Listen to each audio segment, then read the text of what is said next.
The truth is the truth. It has no friends, no skin in the game, in the same way that it has no enemies and no axe to grind. It just is.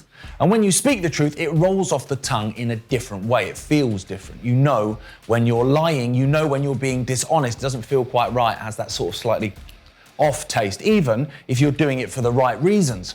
When I was a kid, these were called white lies. I imagine now they're called privileged or oppressive lies, but let's pretend they're still called white lies. They were allowed. You can tell a fib if it saves someone's feelings. That's allowed, and I can get on board with that. But in those days, even though, not that old, the feelings you were saving were those of someone with a spot on the end of their nose. Oh, you can hardly even notice it, mate. That white lie didn't get the wheels in motion for your classmates' cock and balls to end up in the bin at the Tavistock. It didn't get the wheels in motion for your classmates to end up with type 2 diabetes and a death sentence. It was harmless, a white lie, forgivable in the eyes of your parents and whatever beard on a cloud you believe in. But what is a white lie now? Yeah, you're a woman. I mean, you're 6'5" and 200 pounds and your hands could shovel 3 watermelons, but sure, you're a woman, go live your best life. I can actually get on board with that. Many of you won't, but I'll humour it. Because I know it's not true, of course, but I'll refrain from pointing out the obvious. You're an adult and you aren't affecting anyone else. Go live your best life, like I say. But then that white lie that was said with nothing but love and tolerance, ironically, got you in the female toilets. It got you into female sports teams. And then that harmless white lie started to take on a more sinister angle. It's affecting others now. It's not just you, do you, hun. And then that white lie was used to mutilate children. That original act of kindness, of empathy, of inclusion, of acceptance was used as a precursor to drug, sterilize, and physically modify confused and desperate children. And it makes me hark back to my childhood. Was that white lie as harmless and as forgivable as it once was? Clearly not. It's been exploited. People's good nature has been exploited, as it was with stay home to save granny. And good people fell for it. They've affirmed mental illness to be kind.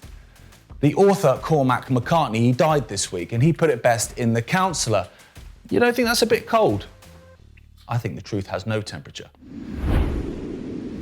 I'm joined in the studio by Andy Woodward and his friend Andy Marsh. Andy Woodward is a former professional footballer and abuse whistleblower. Andy Woodward, while a trainee at Crewe Alexandra Football Club, was a victim of the now infamous abuser Barry Bennell. He alerted the police in 2016, which led to a long list of footballers coming forward to name Bennell as their abuser also. Bennell was convicted, but one quote of Andy Woodward's at the time that sticks out is that you should know there was more than one abuser. Both of you, welcome to the show.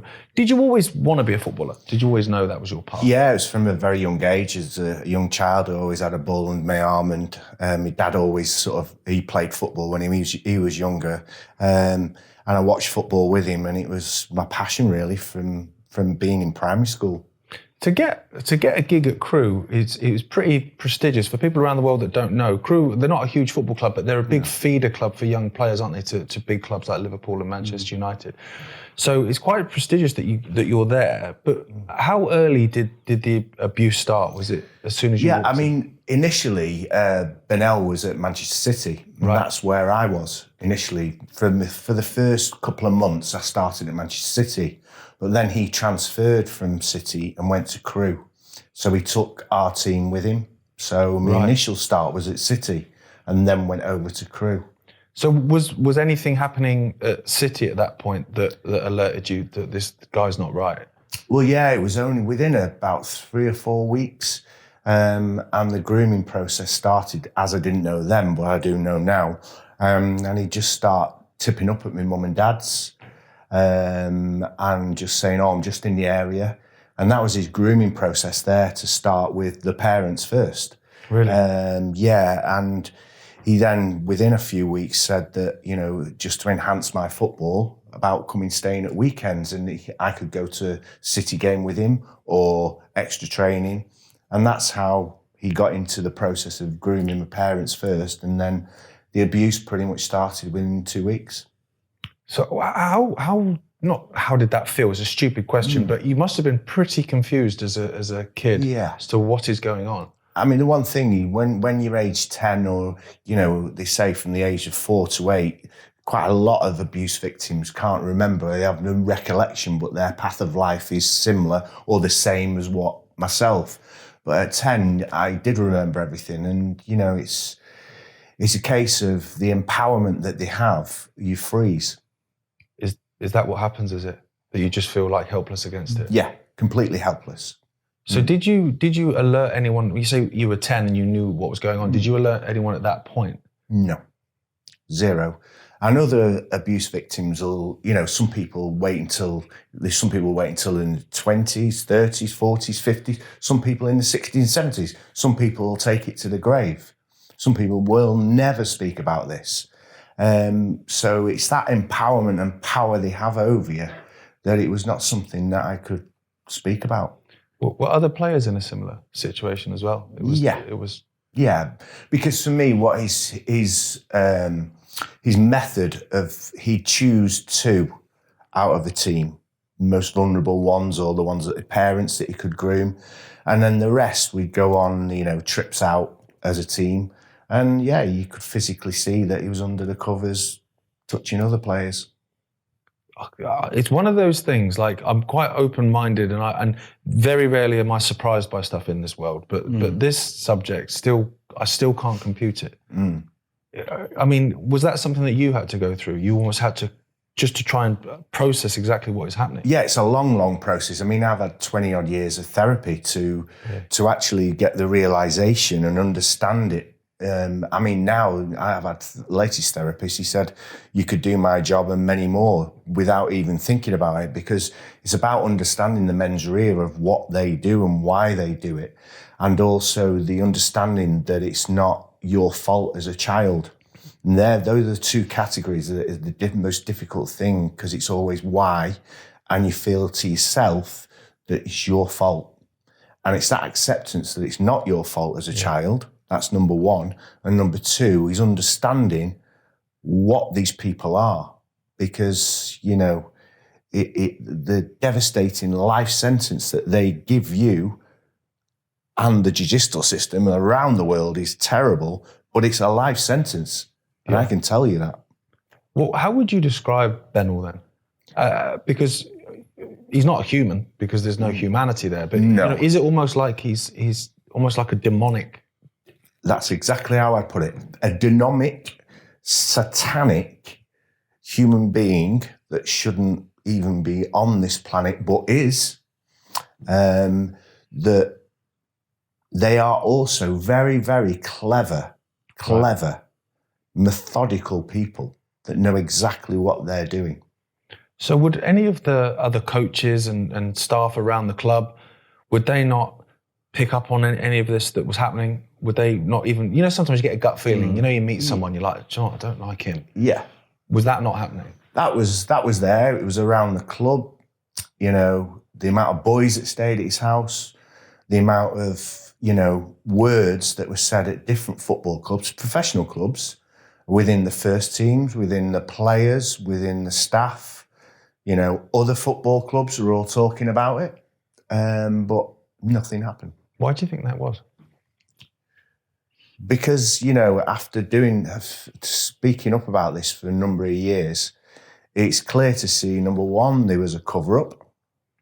We were producing players by these coaches that were a paedophile ring at professional clubs, producing footballers.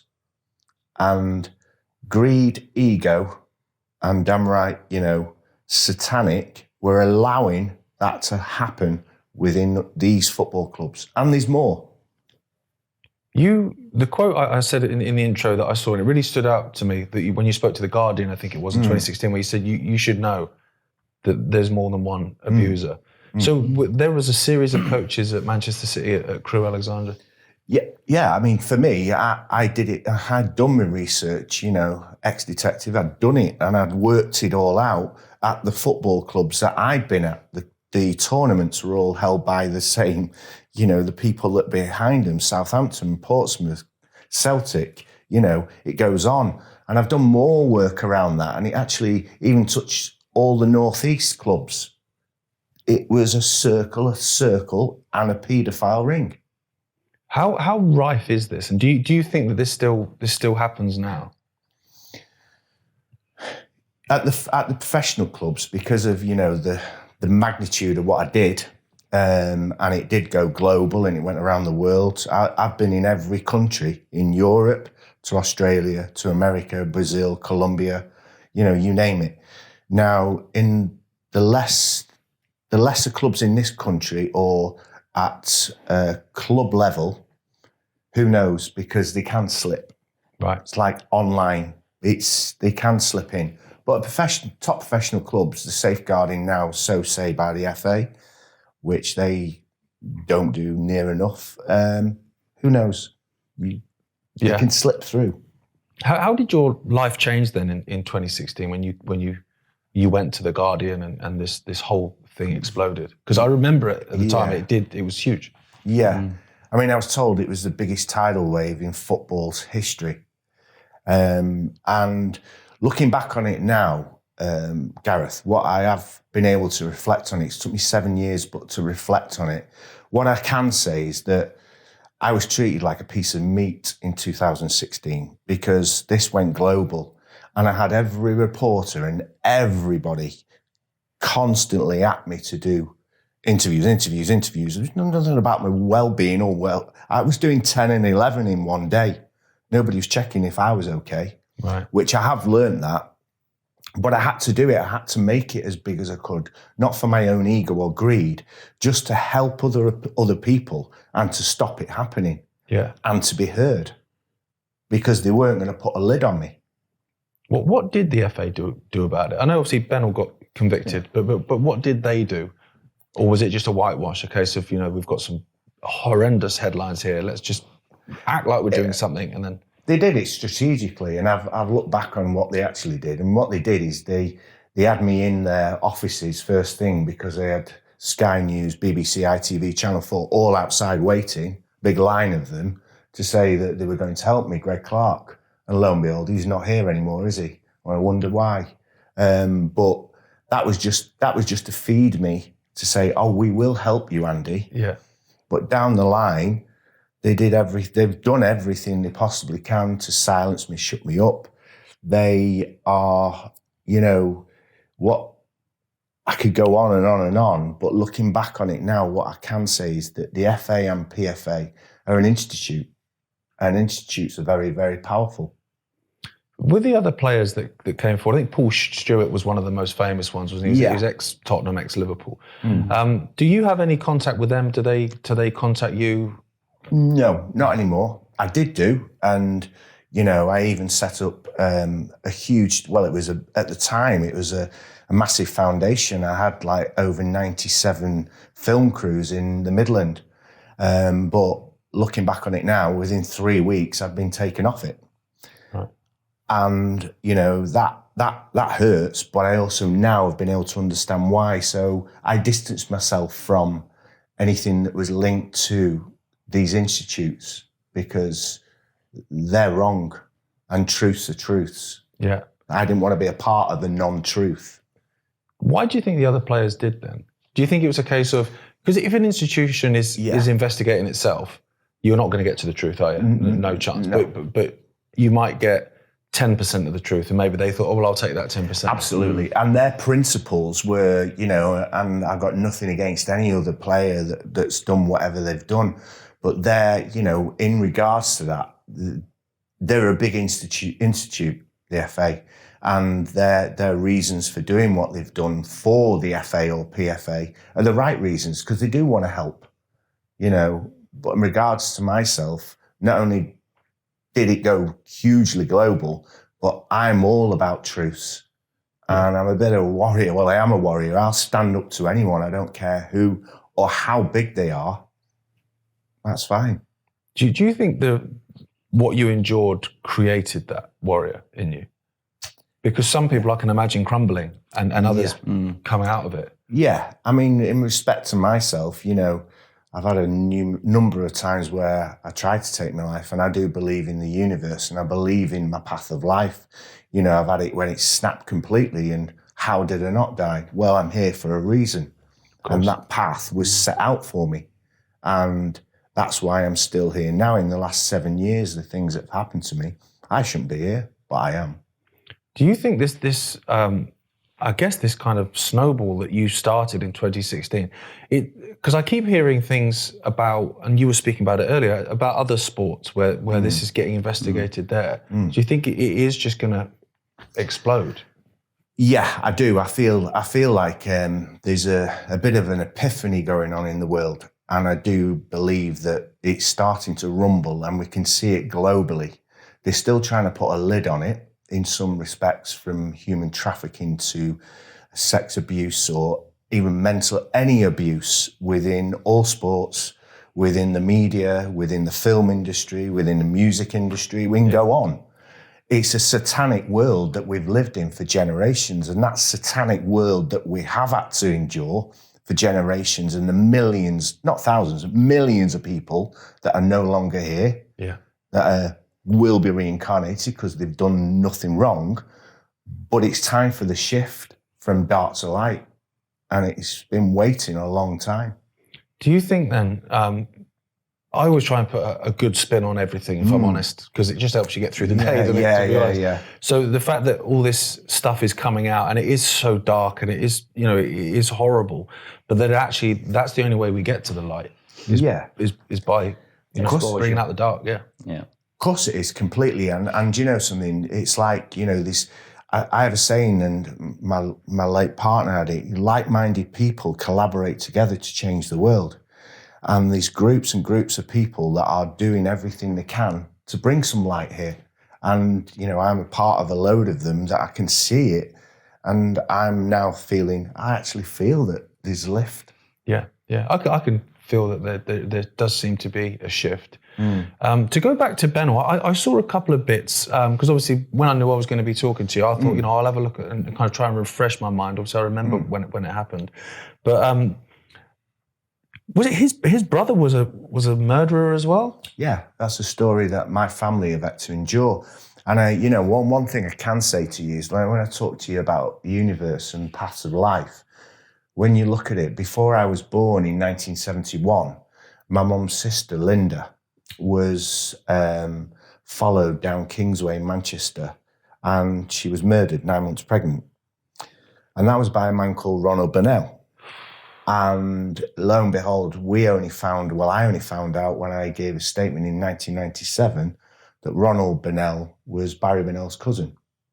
Cousin, sorry, not brother, cousin. And Barry Burnell knew that, and I remember seeing the face of Ronald Burnell. It was only when I was older. I know that. I went in that. He took me into a flat of Ronald Burnell's mum and dad's. So when you talk about satanic and evil, that's how evil he was, because he also knew what had happened to my auntie, and then went on to marry my sister and rape her at 14. It feels like there's almost a targeting of your family there. Yes. Yeah. When we go into the universe and satanic, there was some kind of attack on my family. It's unbelievable, isn't it? Like he would have seen you, probably maybe a name on a team sheet, and his ears would have gone up. And that's extraordinary, isn't it? Yeah.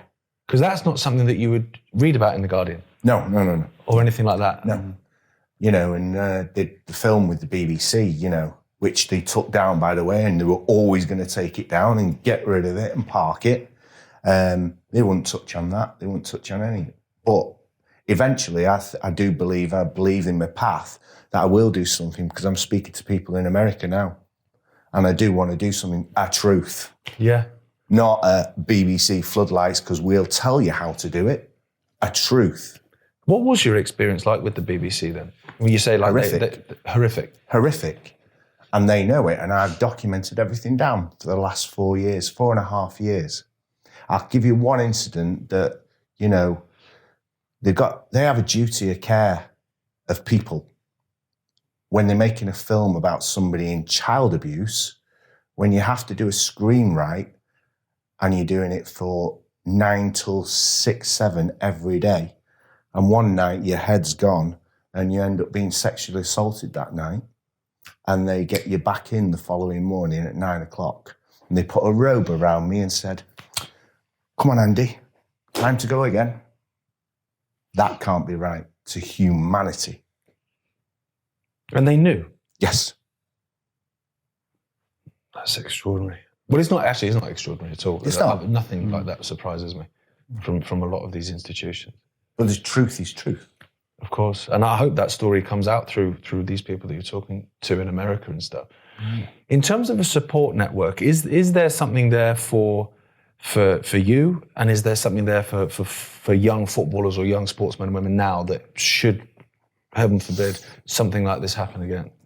I'd say they've not gone anywhere close enough. I gave them something. I had a huge team of people from around the country, elite people, and I gave it to the FA and PFA and Premier League, and they said no. And the only thing they did use was the mental health in football, because it was a holistic solution around protection, safeguarding of players, former players, young players, children, mental health, you name it. And I was watching BBC actually the following year, and Harry and William were on there, and it was the identical piece that I'd given, just the mental health side of it, but they used the Royals. Right, obviously. Yeah. This is BBC not Andy Woodward, isn't it? Yeah. BBC in a nutshell. Absolutely. So no, they'll throw stuff at it to make it look like they've done something for safeguarding or protection, or the poor players that have ended up with gambling addictions and abuse and drugs and all sorts. What would you do if I was like, do you know what, I'm in charge of the FA now, you're my go-to man. What would you do to try and, rebuild it so that it is safer? Like you say, unfortunately, you're never going to get 100%, are you? Someone's always going to get through, unfortunately, but to make it as safe as possible for young sportsmen and women. I think when you talk about holistic solutions, that's about balance and harmony. And that's having the right people in place that do want to do the righteous good for children in football or all sports. And it's about the balance, really, and having no ego and greed. And when you're there with a passion to make a difference, there's some great people in the FA, but there's some people in the FA, like all institutes, that are actually they are satanic, they're in their own rights. So it's about clearing that out and having a balanced approach and a holistic solution that like-minded people come together, and you can make a difference then. Of course. I think there's other things as well, Gareth. I think there's the normalisation of paedophilia. So you've got them with a label now of minor attracted person, which is wrong in its own right. Let's not water down the label, really. That should be addressed. And I think the social media's got a problem. Over the last 2-3 years, especially, the COVID narrative, or anyone who went against the narrative, was suppressed. So that's obviously an algorithm on Instagram and social media in general, Facebook, that can be adjusted. Yeah. They can suppress someone that wants to tell the truth or an opinion, but yet the paedophilia still is rife, and that is one source nowadays in modern times where they can get to the children. It's a really good point, actually. I thought that during the COVID era, where if you mention the word vaccine, for instance, or whatever, or remdesivir, the algorithm would pick it up, but there's still pictures of children on there. Yeah, and you think if you can do one, you can do the other kind of. I've seen it just alone in football and myself on social media. If I mention or have mentioned something around searching, algorithms have just, it's like I've not even posted it. Yeah. It's gone. Yeah. Completely. Yeah. And it's so true. But, the lengths that they will go to a whistleblower, because I've watched it in UNICEF from all over the world. When you've done something so big that touches FIFA as well, we're talking billions of pounds and millions it's cost this country alone, from you name it, from football to everything. They will silence you, and they will go out of their way, and they've got, billions of pounds to spend on it. They will silence you. So is that what they do when you mean silence? I mean, are we talking, brakes on the Volkswagen, or are we talking, there's some hush money, or? I know from money to surveillance, because I was surveillance trained, and I've actually outed them. Sorry, Andy. From surveillance to keep an eye out, everything you do, to the lengths that they go to, where it gets to a crunch point where they will put you in a mental hospital to silence you. And they did it to me. So because you became a police officer, didn't you, after football, yeah. After football. Was it your experiences that made you do that? Do you think that pushed you into some kind of justice? Yeah, I think my experiences for sure, because I'd lost my career, and it was like I knew why I'd lost my career. And it was like I wanted to help others. Worst decision in my life? Yeah. Really? Because what I saw in there was this. In all institutes, you've got good ones, but boy, have you got corruption in its highest level. So you saw some severe corruption in the police? Oh yeah. In what sense? In what? From investigations to officers' conduct, with arrests, with you name it, right away across the board, right away. And the higher you went, looked up, you could see what was going on. Really? Yeah. When you say you knew what had ended your career, when did your career end, and how did it end? It ended in 1997. Bennell was in America, and he'd been arrested and charged and convicted in Jacksonville, and he was due to be flown home. And because he married my sister and had 2 kids with him, my nephew was 8, and the police were bombarding me, and they knew that if they broke me, then they'd broke the case, and he was getting charged and convicted here. So I looked at him one day, that I think it was the last time they'd come, and they were hassling me, and I just looked at him, and he was 8, and I thought, well, I know what's going to happen to you, exactly what happened to me. So it was career, because I knew it. So I went to look after him, and then 18 months later, I ended up with panic disorder. You did? Mm. And so that was the football? Yeah, I carried on for a bit, but, I was having panic attacks on the pitch. Yeah, of course, yeah. And I was on meds.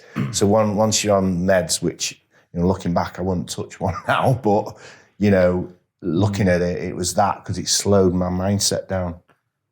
That must be quite a strange scenario for you with your nephews. My nephew and niece, yeah, it has been through life, and, he's suffered. But he's on the mend now, and he's better, because, it's knowing that what your dad is.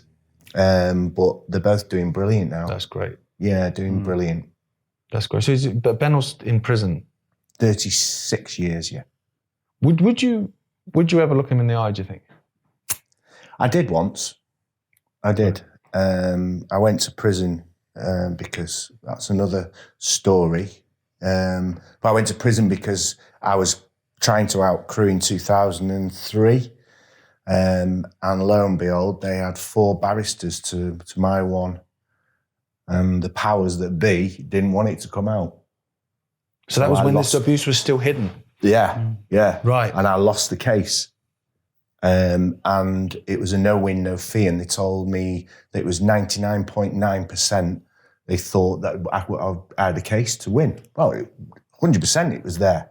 Well, yeah, it's been proved later that was the case there. Yeah, absolutely. But lo and behold, the judge that had been looking at the case favoured it and everything. But then on the day, it was a separate judge. Right. And I lost the case. And he turned around, he said, Mr. Woodward, the best thing you can do is go back to be a police officer. And he broke my heart. So how did you end up in prison then? How did that? Because whilst I was doing that claim, this is ridiculous as well, a solicitor asked me to go and see him in prison to see if he'd give a statement on my behalf about crew. Bennell? Yeah. And I had to go in and face him. And I sat opposite him, and I kid you not, Gareth, I sat there, and people associate with this that have been abused, is when you see your abuser and you face them up again, no matter whether you're in your teens, 20s, 30s, whatever, you can instantly go childlike. And I went like a 10-year-old. Really? He winked at me, told me he loved me. I still love you, Andy. Look at me in the eyes. This guy's a demon. 100%. How did you feel after that then when you left like that? I cried for hours. I'm not surprised. Yeah, I cried for hours. So you've done that then, you've looked him in the eye. So there's Yeah. no reason to do that now. Yeah, I did. Do you think you will ever get to a point where you draw a line and you go, do you know what, I'm done with this now? Yeah. And then I will, Gareth, and I'll tell you when I'll do that. When I've done all this with Andy and like-minded people collaborating together to get the justice and the truth with these institutes that destroy people, that have destroyed me in the last 7 years. Once I've done that and I've got some justice and I stand outside a court and say, well, that is justice, I can just sit down and relax and go, my bit's done now. Yeah. Well, mate, I hope that day because I comes know soon. more will come. It's like when I did the Football Guardian, it snowballed to be the biggest to hit the sport. Yeah. The stuff I've got now in 7 years is powerful, but it's just getting the right people that will look at it, deal with it appropriately, and then the truth will come out. Yeah. And then others find the courage to stand up. Yeah. Well, I sincerely hope that happens as soon as possible. Thank you so much, both of you, for coming in to talk to us. I know it was a long drive for you, Dan, so really appreciate that, mate. No problem. Thank you. That's all for this week. Thank you so much for tuning in. Sharing stories like we have today, and often do, can be quite hard to digest and depressing even. Whether it be stories of sexual abuse or vaccine injuries, it's hard not to take that negative information and internalize it. I used to be quite bad at that, where I would take the information and really let it affect me. And I know people that have turned their back on this information, at least for a while, because of that. It got too much. But it's so important to share it because it's the only way that the world can change, by realizing the depths to which it is capable of sinking. But to counter that, we need to also acknowledge the wonderful heights to which this world can climb. Wonderful things do happen, and they happen every single day. So while it's vital we understand the dark, we need to acknowledge the light sometimes as well. I'm talking to myself now, by the way, as much as I'm talking to you. Today is my daughter's 5th birthday, and so I'm taking this time to reflect on just how wonderful she is and how blessed I am.